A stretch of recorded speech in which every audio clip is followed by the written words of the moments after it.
We are full of concepts and we think we're living, but we're really conceptualizing.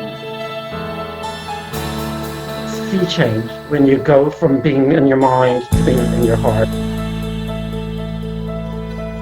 And the Course of Love was about discovering our true identity. Welcome everyone to our show today. This is Heart to Heart, how our Course of Love is changing our life. And I'm Lynn Kidd. I'll be your host today.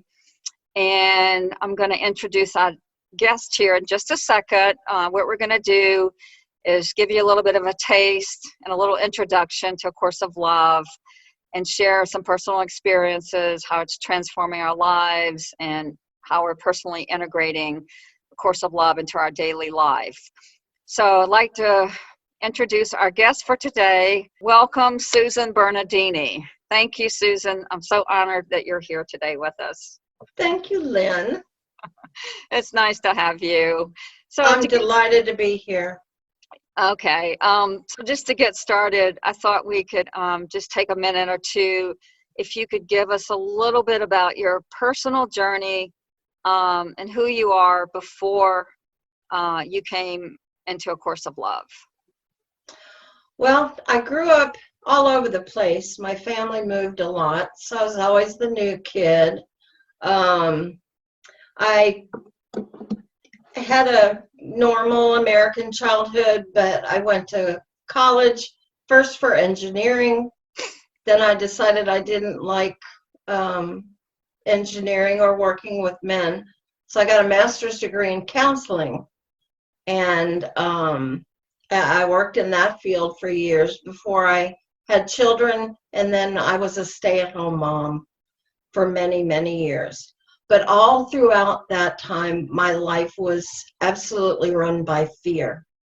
I was diagnosed with social anxiety disorder, and I was very, very shy about meeting new people, going places, and just being exposed to criticism. I think that was what it all boiled down to.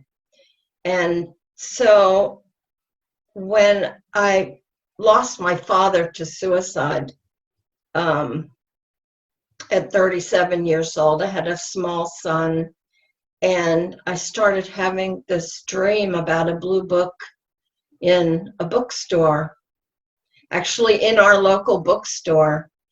And so I was able to go to that bookstore, and I found that blue book right where it was on the bookshelf, just like in my dream, and it was A Course in Miracles.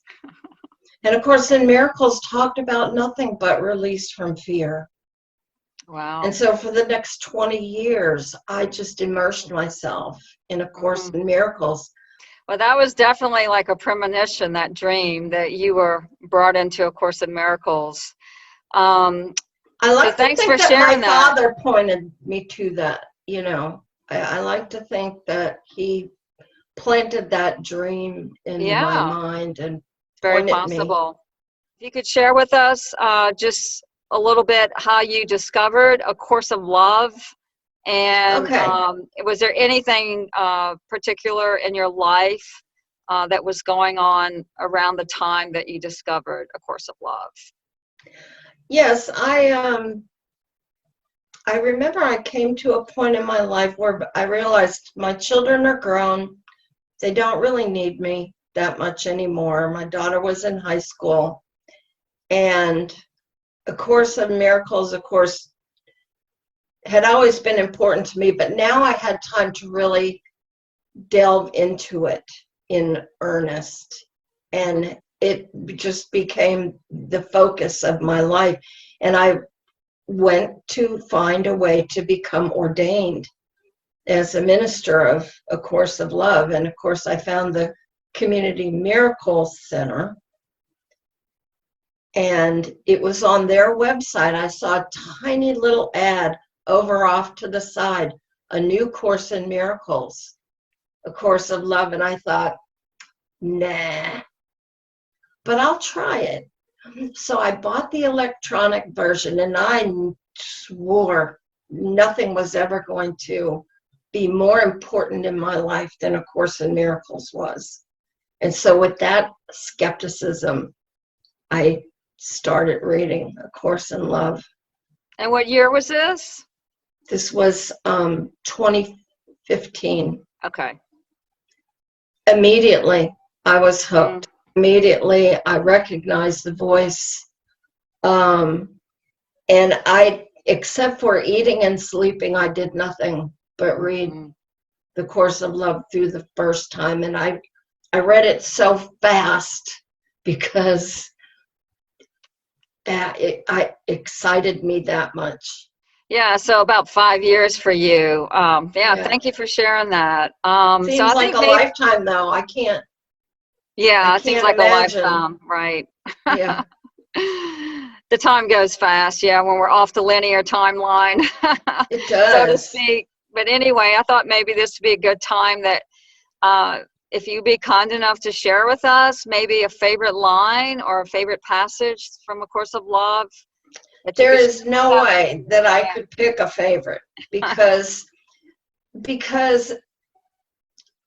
it speaks to all of us in different ways at different times, and we're not linear beings, and we're not static state beings that would have a favorite. So my favorite is what I'm reading that day. Okay. And so what is speaking to me right now is this. Action is, this is from the Dialogues, Chapter 7, entitled Time and the Experience of Transformation. And in 7.6, Jesus writes, action is the bridge between form and the formless, because action is the expression of the self of form. Right action comes from the unity in which doing and being are one, or in other words, from the state in which there is no division between who you are and what you do. And this speaks to me because of the movement being an expression of who we are and how we express ourselves. We are in movement. We are action. But we are these eternal beings. That will never change. The only way of expression is through movement and action. Yeah. And so, then it's later on in the chapter, but this part is on my phone. Right action comes from the state of wholeness. Being whole is being all you are. Being all you are is what the elevated self of form represents.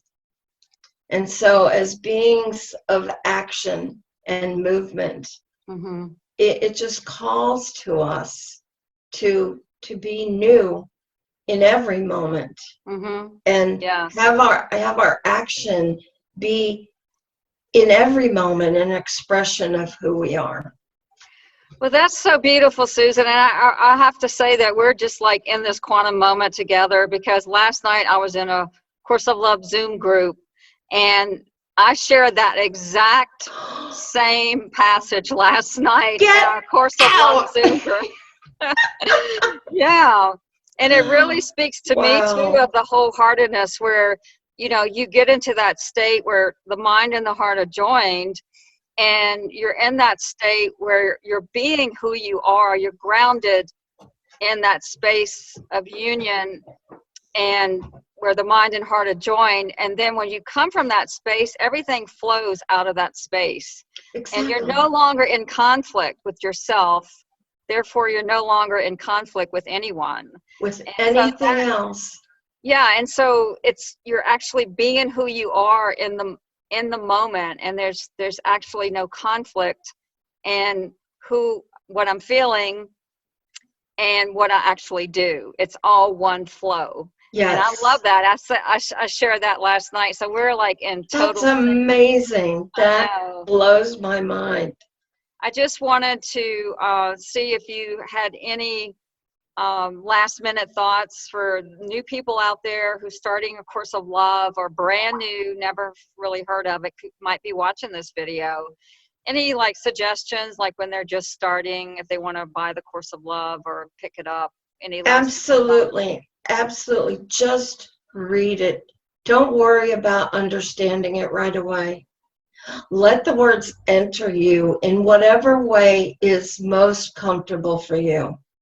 That's great. Yeah, that's beautiful. Yeah, thank you. Thank you so much for sharing that. And I'm sorry we're out of time, Susan. I would love to talk with you all I day, but understand.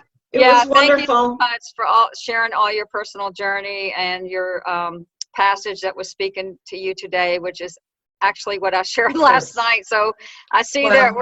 we're in sync in the quantum moment. So thank That's you. right. I really am honored to have you as our guest here today. Thank you so much. And everybody, I would like to invite everybody to join us on Facebook. Yes, there are two groups, Companion Group and Discovering a Course of Love. Okay. All right, Perfect. goodbye. All right. Thank you, Lynn.